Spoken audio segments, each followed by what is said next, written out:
Hi guys, it's Thomas Trafford from the Cedarwood Sanctuary, back at you again. If you're new to the channel, thank you so much for watching. And if you're coming back for more, thank you very much for coming back to see what else I had to say. Today's video, we're going to talk about energy. Obviously, it is a very big, wide topic. And we're going to try to get into it as much as we can. We are at the beginning of a new month. I hope everyone had a very safe and happy Halloween, celebrating however you did. And obviously, speaking of energy, as Halloween, is a night or a day, All Hallows Eve, where the veils are thin between worlds, or so they say. That's obviously, there's a different energetic resonance on the planet. And now we're into November and we're heading toward the winter solstice, and we're heading toward the end of the year. And there's a lot of energetic waves, I think, that will be crashing down on the planet as we come into the end of 2021 and going into the beginning of 2022. As ever, the energy changes significantly going into a new year. And I think as we continue into the age of Aquarius and, the kind of new energy that is being downloaded and kind of infused into the planet, there's a lot going on. That is a bit big. That's a bit of a grandiose statement. And probably many people are saying, what the hell does that mean? So let's get into it. I haven't yet kind of landed on how this channel will go in terms of the content that I'm bringing. If the building blocks of, I guess, the way I see the world, or the point of perception from which I operate. I'm not sure how much to throw in there in terms of like the ingredients list that you get before the recipe, before the final result.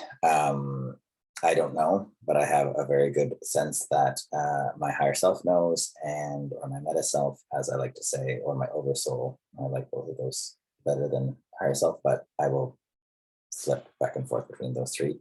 And also from my guides and angels, I'm sure I'll be nudged in a certain direction each video. So I think I do like to go all the way out and then all the way back in with certain topics. Energy, of course, is so vast. And the energy of each month is different. The energy of each object is different. The energy, obviously, of each person, each dog. It's an interesting thing for me, especially at this juncture in human development, or where we at, is I think that there is this wonderful overlap that's now happening between the scientific world and the esoteric world. I get that that's a little bit of a hopeful statement. I see it that way, and I hope others do too. There are a lot of, I think, as I was saying last video, there are a lot of esoteric practitioners on platforms like this. At the moment, I have my own theories for why. I think, whether or not, whatever kind of mantle you feel comfortable and not triggered with, if it's spiritual advisor or esoteric practitioner or energy worker or light worker, all those things, I guess, are kind of in the same camp. And I would put myself in that category as well, meaning that all of those other people are essentially colleagues, right? We're all trying to do something on platforms like this. And I think that that's something, at least speaking for me, with carefully chosen I statements, is that I am trying to not preach and not convince necessarily. As I said last time, it'll be my mantra going forward. Take what you need and leave the rest. So if it doesn't jive or resonate with you, then that's okay. There's probably some other video from some other person out there that will. And if it does, stick around and let's have some fun. Let's talk about energy. Let's talk about you and me. Wow, I really dated myself with that one, but that's okay because age is just a number. Okay, so before we get into energy in whatever form that ends up taking, I'll try not to be too long-winded today. I know everyone has things to do. Thank you for sticking with me to the end of last video if you did. I'm trying something different today in terms of sound. I know there was some, it wasn't the best sound quality or kind of picture quality. I'm fiddling around with different devices and different platforms for recording. And it's odd. I mean, I'm a little bit of a tech geek, so I am struggling to find the right fit, but that will be something that you'll get to witness as well if you stick around. So thank you so much for your patience. Trying something a little bit different today, so I hope that the sound and the video are a little bit better. But before we get any further down the road, I'm going to pull a card. It's interesting. I chose this deck. I was very called to pick up this deck today, and I'm not entirely sure why yet, although I'm sure that will come. It's the messages from your spirit animal guides, oracle cards. This is an old deck. I've had this deck for a very, very long time. So, I mean, I don't think that decks would get outdated. Yeah, I know the topic of animal guides and totems and spirit animals is and can be contentious. So this is an old deck I've had for years. No need to touch on that as far as discussing the politics, although I am completely understanding of all angles, of all sides of that discussion, but that is not for this moment. So using the cards as I have them, as they are in my possession. I don't know. Anyway, the illustrations are from an illustrator called B. Sturgis, and the deck is from Stephen D. Farmer. So interesting that I'm called to the animal guides today. Not entirely sure why. I guess since it is a video about energy, we can't really talk about energy without talking about the energy of Gaia and the energy of the plant and animal world, of which we are part, and definitely not separate, despite what some people might think in hundreds of years of industrial revolution and intellectual revolution thinking have led us to believe. So I'm going to go ahead and pull 2 cards, I'm being told, for the month of November. I think let's do that for the energy of November, and actually slipping into the rest of the year. Oh, cool. Oh, wow. Okay, so the cards that I got are the gorilla. So take time to listen compassionately to those you love, especially your family members. That is very fitting at the moment, given, I think I was actually mentioning this last video, but given the current global,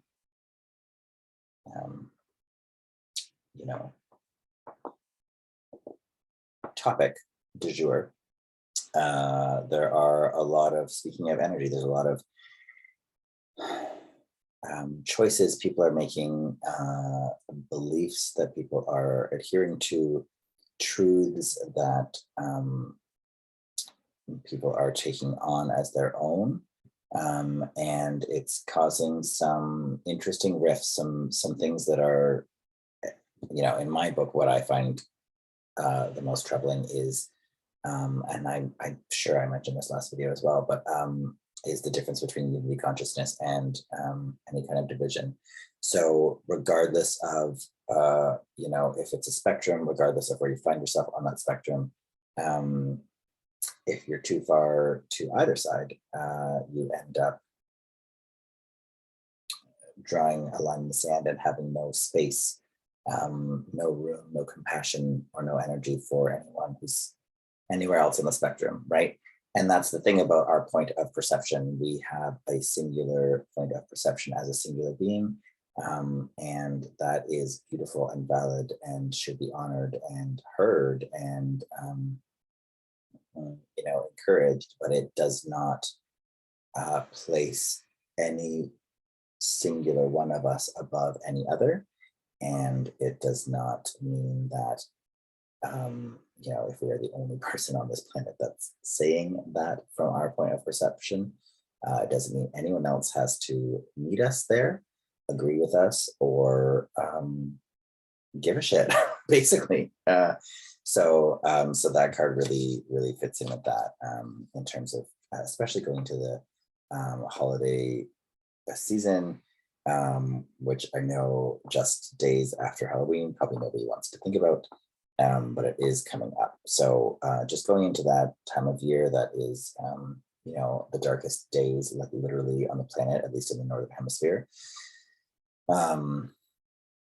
And the energy of the December 21st portal, the energy of the 12/12 portal on December 12th, the energy of the November portal on 11/11.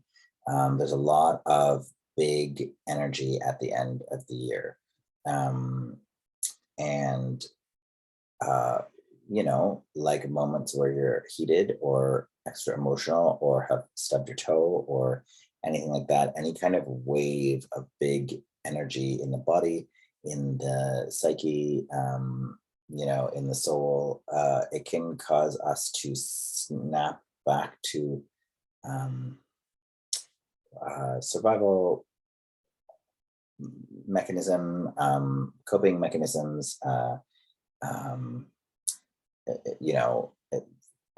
a version of us that we wouldn't necessarily have brought forth, either, an inner child rearing its head, or, kind of a shadow self, dark, angry, we tend, some protection as well, self-protection, we tend when we're wounded to lash out, so that we can ward off anything that might see us in our vulnerable state. That's a big one in terms of how people hold and express their energy. So it's keeping all of that in mind, especially as we roll into, the rest of this month and the rest of this year. The idea of taking time to listen compassionately, especially to those you love and especially to family members, our wonderful sage, the silverback. That's the first card. And then the second one, interesting enough, is the meerkat. Digatano, dinga, digatano. Lion King 2, if anyone needs to, the energy of the meerkat. So it's get support from a trusted group of like-minded friends. That's really interesting given what I just said on the heels of the gorilla card. Getting advice, you say advice? Get support from a trusted group of like-minded friends. And that feels really wonderful, really wonderfully timed. Support comes in many ways, I'm sure, as we can all think about and list, whether or not it's, a hot meal delivered, or a hug, or a phone call, like a well-intentioned text. We've all kind of changed our approach to supportive action, I think, in the past 18 months, because we've had to. There's been less, we've been less able to rely on the tried and true you know, behaviors that we kind of maybe were overly used to as a collective. So I think nowadays there's more than one way to support digitally, you know, without physical proximity. But I think however that looks, the idea of a trusted group of like-minded individuals makes a lot of sense, especially, you know, given what I was saying before about the energy of the planet at the moment. So I think those cards go really well together, and I think that that's really interesting, especially given how energetic the next couple of months will be. I am not an astrologer by any means, which I think I mentioned. There's some really wonderful practitioners of astrology on YouTube, and people who are kind of watching the heavens and understand the planetary shifts more than me. I think I understand how they trickle down into our daily lives, working with the energy, working with clients, kind of seeing where everyone's at, even in the conversations that I have with people regularly. It does seem like there's some similar struggles that people are going through, some similar awakenings, some similar awarenesses. And I should preface this by saying that I am talking about my group of like-minded, trusted individuals. But even in that group that I have collected of like-minded, trusted individuals, they're not necessarily people who are talking to each other. So I find it quite interesting when a certain theme will come up, certain things that people are going through. I have, you know, when I was kind of coming into my awakening in my practice, and I was working with a good friend and mentor of mine in Southwestern Ontario, and he was kind of saying that, you know, spirit and divine source will give you things. There's two things that kind of happen. I was saying this to a client actually that I had yesterday, that you'll get a lot of readings or clients that are going through a similar thing that you need to also be working on in your own life. So say, you know, like say it was, I found out a family member had a certain like diagnosis, and then suddenly, you know, the three people that come that day and are sat in front of me all have family members who've passed, who are connecting with me, who have a similar diagnosis, things like that. There's synchronicities that come into your field because they're drawn into your field. And see, now I'm already rolling into the energy. But likewise, you know, something that I'm going through personally that I'm trying to work on in my own kind of journey of expansion with my own consciousness, you know, wrestling, integrating the shadow work, wrestling the ego self. And then having clients come in who are, it's like, oh yeah, I know exactly what you're going through because I am also going through that. So let's volley back and forth with some, you know, some ideas and some things we can help each other out with. So that definitely makes sense in terms of having that community of like-minded individuals, where ultimately I think the word there like is safety, right? You have to feel safe enough to be vulnerable, you know, instead of lashing out to not be seen. There's no greater joy than being seen and accepted for who and what you are, right? Bringing your most authentic self to the table. And so I think that any individual in your life that you don't have to work too hard at being your authentic self around, and there's not too much masking or self-editing or shrinking. A lot of us will shrink our energy. And here's the thing, I'm going to bounce around on this topic. I'm so sorry. I just not something that I used to do. As my expansion continues and as my connection with spirit continues, I I definitely have that spirit brain, that spirit fog, um, that just being in two places at once and having conversations with them and whoever's in front of me or you guys. It's an interesting thing, the experience of multidimensionality and um, starting to understand how to coexist. I was actually saying to that same client yesterday that I used to very much have to go into a more of a trance space. Um, oh, trance is the wrong word. I would like to do more trance work, but go into more of a zone. I don't know, let's just call it a zone. To it would be like a light switch a little bit. Like now I'm in the room and now I'm out of the room. And I would have to kind of go back and forth to like get messages and bring them back. In the past little while, it's been much more constant, but what I am noticing is it makes me a little jumpy. Not physically like I'm scared, boo, but in terms of jumping around topic to topic and thing to thing. But where I was going with that was the Merkaba. So, and the Merkaba is a very old world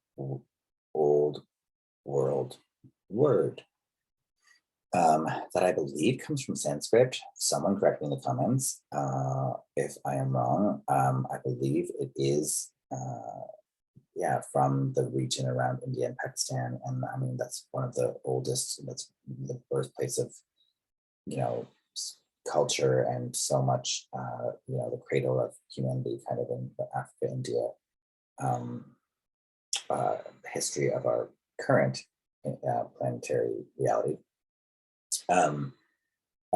So anyway, I'm not sure the origin of that, but I know it has religious connotations given its history.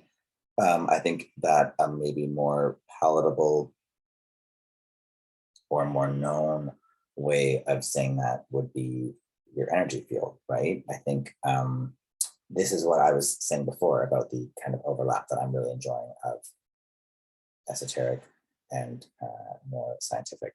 As science is exploring quantum physics and quantum reality and realizing that one particle is connected to another particle, even though they're on the other side of the earth. This is all kind of where I want to go with the energy conversation.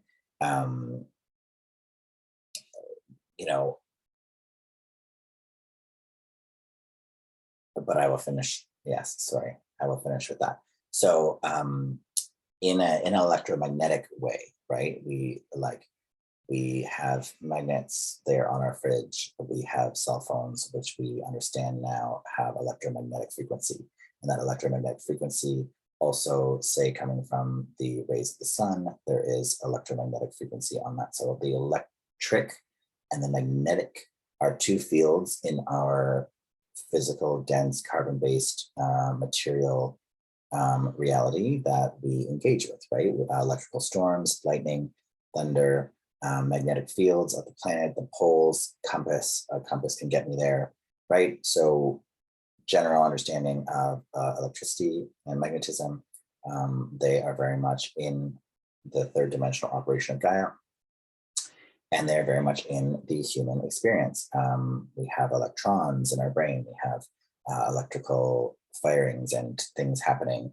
I am no scientist and I am no doctor, and I need to say that now.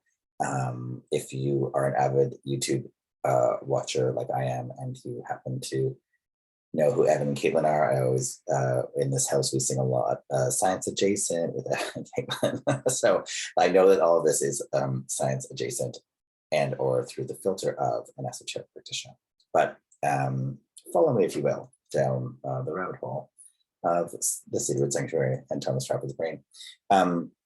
So we have the electricities in our own body, our own heart, You know, if someone has a heart attack and you're at a community center, you go and you grab the defibrillator and you have to, you know, clear and shock because electricity is needed to restart the heart. So we have an electric element to our own being, right? And we also have a magnetic one.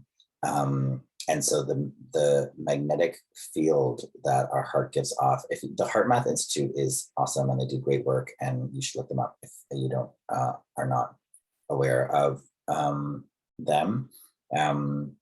And I mean, I don't think they're the ones that like came up with this, because obviously all of science, and we've been, you know, doing things with the heart for a long time. But the electromagnetic field of the heart, I think it's something like 10 feet. So it's like a 10-foot, you know, if you imagine it like an actual globe, I imagine it of a ball made of light, which, you know, is energy in its purest form, right? To me, that is source material. To me, anything like this is, you know, this is a rock from the ocean down the street. And it is very beautiful, and it's very round, and it's like tumbled by the sea, which is why I took it. But even something as dense and hard as this, first of all, has, in my opinion, a sentient life force. It is its own being, and it is as equal as all things are. But we can argue about inanimate or animate objects another time. I'll get into that in another video. But this, in my opinion, darkness, in my opinion, everything in existence is light condensed, right? It's the source material of creation, or if it serves you better, the creator. And it is distilled, or perhaps compacted is a better word, into form, right? So it is all, I think it is all, I've said this before, the light filaments, think of it as the ones and zeros in the matrix, right? So if everything is, excuse me, if everything is that same material at its deepest, most pure quantum core, it's just arranged differently, and it's just they're all just differently compacted to make different physical stuff. So whether or not is actual measurable light waves, I'm not necessarily saying that because I don't actually know, but for me, it is all of this is light condensed and compacted and rearranged. So your energy field, your electromagnetic field, extends 10 feet out in any direction. So you're kind of walking around in this orb of light, like your energy. And you know when you enter a room, right? You know if you enter a room and someone's you know, sitting against a wall and they're in a really bad mood, and someone's sitting over there and they're in a really good mood, you can feel whether or not you think that it is because of receptors, and I mean, it is all of these things, but whether or not you have an esoteric layer on this from your point of perception or not, you can feel that I'm going to go sit over there by this person because they seem less like they want to kill everyone in the room. Then this person is clearly having a horrible day, and or if you're an incredibly compassionate person, you might go over there and start a conversation, try to change that person's energy. But you are aware as soon as you enter the room, with no one giving body language or eye signals or vocalizations, the energy that they carry. That is because of that vastness, that 10 feet around us. The electromagnetic field of our heart is massive. And if you think that is our, you can think of it as your aura. I mean, I think the aura is actually closer to the body, but think of that as your aura, think of that as your energy field.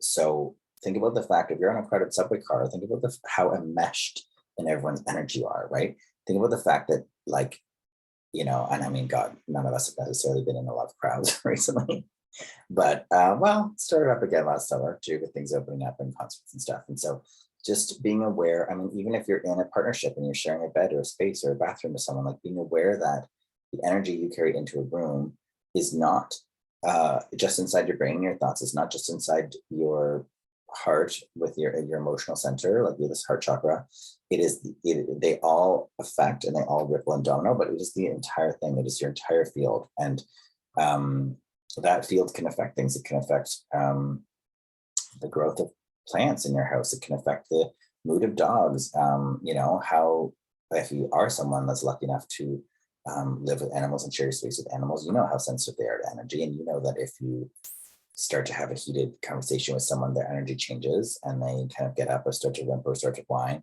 Not that if you haven't moved from your spot on the couch, but the energy that you are evoking, that you are giving off in that big energy field, is going to affect everyone around you, plants, animals, I believe objects.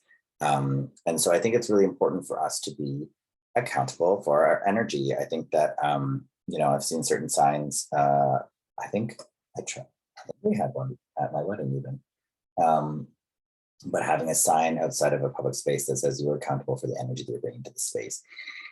And the thing is that a lot of people are not aware of their energy.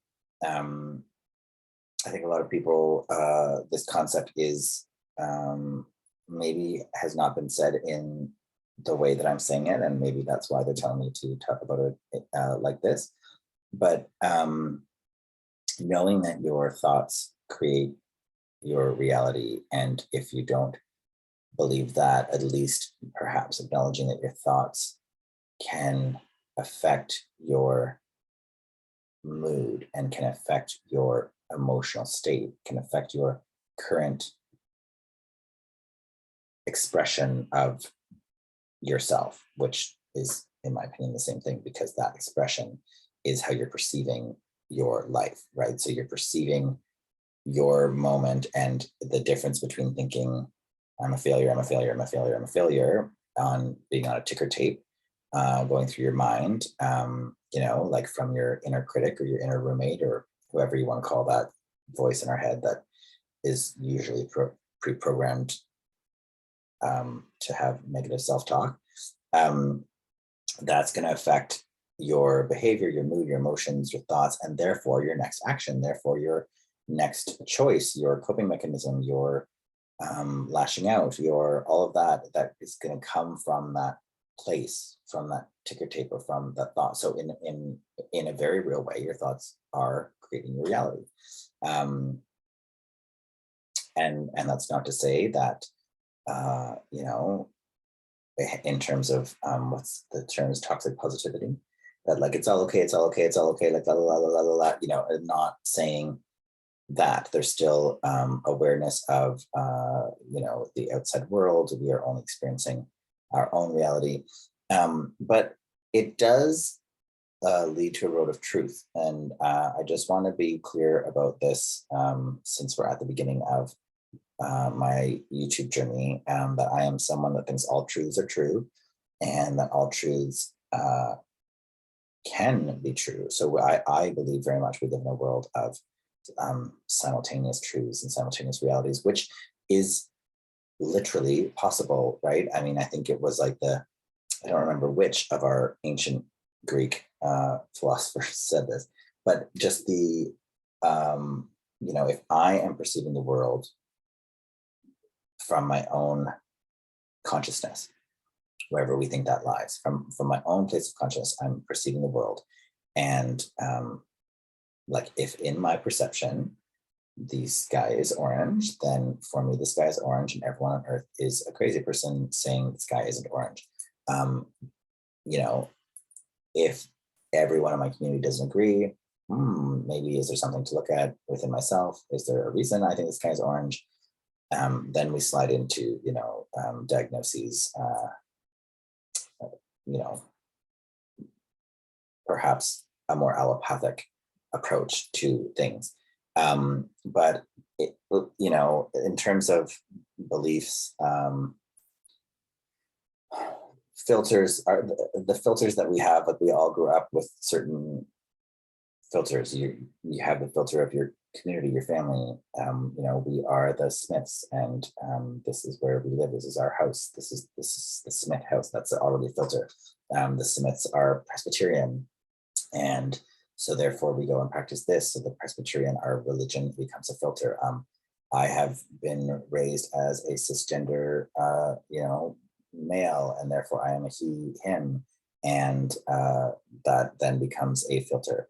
And so we have to be very aware that the energy that we're carrying, the truth of who we are, our authentic self, that is, I believe, is the soul, is the spark of divinity, is source embodied in us.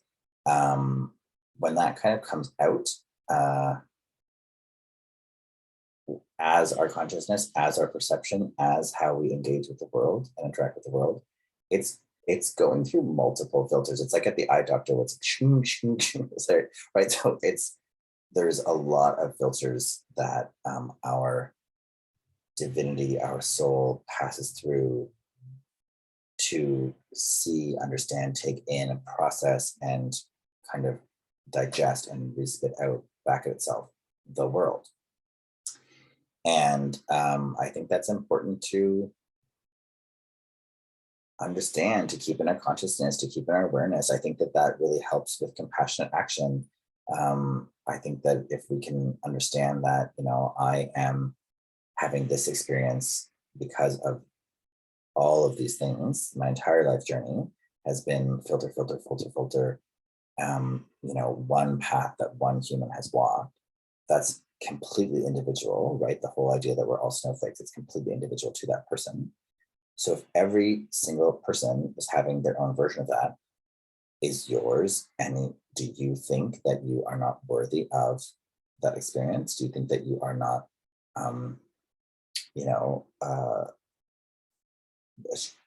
should anyone be allowed to take that away from you? Should anyone be allowed to tell you that your truth isn't your truth? If you have something an experience that for you is traumatic, and 10 other people are there and for them it isn't traumatic, they can gaslight you and tell you that, what are you talking about? That wasn't a traumatic experience. But if you have experience, you're like, hello, I did the thing, I lived the thing, like that was traumatic for me. Like you can't take away someone's truth and experience. That it defies sovereignty, and it defies their worth as a being on the earth, right? And if we are all made of compacted light filaments, if we are all expression of source, I like to think that we are source mirroring it back to itself, right? So if we are all from that soup that is made of light filaments, and we're expressing, we agreed to the game of separation, the game of things, stuff, plants, animals, species, polarity, duality, light, dark, right, wrong, male, female, all of those things that all are pulling apart. And so you're ending up in this game of separation. You have, think of it as the Big Bang, right? If the Big Bang is source, or where it all started from, whatever word you want to give that, if it is God, if it is a sentient being, whatever, it is all the same. The idea that we're stardust and we're all made of the energy of stars that's come, atoms and molecules, right? And they've all kind of compacted and formed. I think the question everyone's still asking is the why, and the how, and for what reason, and is it random, and is it not random? And I think for me, it's abundantly clear that it's not random. So if all of that, no matter can be destroyed, right? And energy can be destroyed, it's just a changed form. So if all of that went out into all of this game of separation that we all find ourselves as, like, I am one individual, and I am a Canadian, and I am a, staunch Democrat, or, okay, those things don't match, but you know what I'm saying? These are examples. I am none of these things. We are all experiencing that individuality as a way, ultimately, I think, for source itself to understand every possible timeline, multiverse, being, species, emotional reality, on the full spectrum, right? If it's you know, the what we would perceive as the darkest, most dense vibration to the highest vibration that is the opposite of density, which is what? Gaseous? Oh, someone tell me what the opposite of density is. You know, hard and soft, dark and light. That polarity, that duality is to me the third dimension. That is what we're experiencing now. I think that's what we're at the end of, because see how it's not working anymore, right? The right, wrong, yours, mine, his, hers, light, dark, Democrat, Republican, you know, like truth versus lie, fake news, all of that. It is like, it is all the game of separation. And just like, you know, an elastic that kind of has to swing back the other way, has to come back. That stretch is at its breaking point, in my opinion. So I think I think we would all do a lot better if we worked on increasing our self-awareness of the energy that we carry, the words that we say, because our thoughts create our reality. Our words are literal beings that carry weight and carry vibration and carry energy on them. Everything has an energetic imprint. Everything has the reason that I can connect to the other side. It's another part of reality. It's another dimension, right? Where there is still that energetic imprint. Everything has an energetic imprint. You know, that thing I learned in high school about, it was an adaptation thing, but where there was I'm going to get this story wrong. It was in England, like at some point, maybe, I don't know, like coal after the Industrial Revolution, and there was some kind of coal explosion or something, and all of the moths in that area turned black because the trees were covered in black and they had to turn black to survive, so they weren't seen. And somewhere else in the world where that smoke had never come and never happened, the same moths turned black. There are computers on the planet, I forget what that project is called or how many there are, but that are randomly spitting out a code, right? Either 1 or 0 in random order all day, every day. And when big global things happen, when the tsunami happened in Japan, or 9/11, or I think even like David Bowie's death, or something massive, something global like that, where the global energy is changing, where everyone's thoughts and everyone's emotional reality is like fixed on the same thing, or you know, focused on the same thing. All those computers synced into the same pattern. So energy exists in all things, right? Our thoughts really do create reality, and our words really do have weight. And if we start to have a reverent, self-aware, like walk through our lifetime, I think that we become more aware of our power, because that is power. That's like literally magic. That is like sorcery, right? And so you have that power and that magic, and you carry it, and that is, it makes me want to hold that light, hold that power, do beautiful things with it, heal the planet, heal each individual person that I meet, in whatever way, try to help them to reach their highest good, to sit in that seat of their own power, to transmute whatever pain or trauma that they may have, that may be keeping their thoughts more dense, or keeping their emotions more dense, or not allowing them to have the full experience that it is their right by birth, I think I would argue. And so I think if we start to be really self-aware of our energy, and of that 10 feet around us, that that energy field, that EMF field, that Merkaba, I think that we will be a lot better off. I think we'll be a lot more compassionate, a lot more understanding. I think we will draw less lines in the sand. I think we'll be less divisive. And I think that's a kind of a good intro to energy. And keeping in mind that getting support from a trusted group of like-minded friends, and taking the time to listen compassionately to those you love, especially your family. So those really tie in. Thank you so much, Spirit. Those really tie into what we talked about today. And if you think about energy as light the way I do, then just think about holding your light. Think about holding that beautiful spark of source that you are. And think about what you can do with that. Think about how much light you can spread to the planet. I always say I spread light and love and joy everywhere I go in the universe, whether or not that's in dream or in reality, with whoever I talk to. My intention,